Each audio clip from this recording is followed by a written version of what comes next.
सूरत बकरा आयत 151 ता 160 उर्दू तर्जमा। शुरू करता हूँ अल्लाह पाक के बाबरकत नाम से जो बड़ा मेहरबान और निहायत रहम वाला है।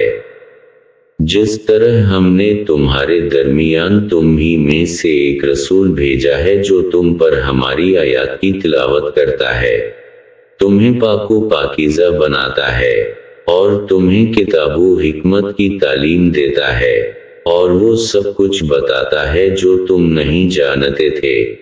अब तुम हमको याद करो ताकि हम तुम्हें याद रखें और हमारा शुक्रिया अदा करो और कफराने नेमत ना करो।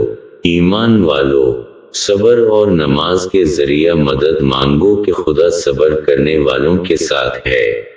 और जो लोग राह खुदा में कत्ल हो जाते हैं इन्हें मुर्दा ना कहो बल्कि वो जिंदा हैं, लेकिन तुम्हें इनकी जिंदगी का शूर नहीं है।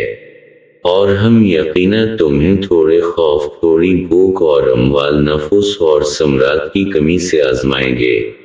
और ए पैगंबर, आप उन सबर करने वालों को बशारत दे दें जो मुसीबत पड़ने के बाद ये कहते हैं कि हम अल्लाह ही के लिए हैं और उसी की बारगाह में वापस जाने वाले हैं, कि उनके लिए परवरिदगार की तरफ से सलूत और रहमत है और वही हिदायत याफ्ता हैं। बेशक सफ़ा और मरूद दोनों पहाड़ियां अल्लाह की निशानी में हैं, लिहाजा जो शख्स भी हज या उम्रा करे इसके लिए कोई हरज नहीं है कि उन दोनों पहाड़ियों का चक्कर लगाए। और जो मजीद खैर करेगा तो खुदा इसके अमल का कदरदान और इससे खूब वाकिफ है।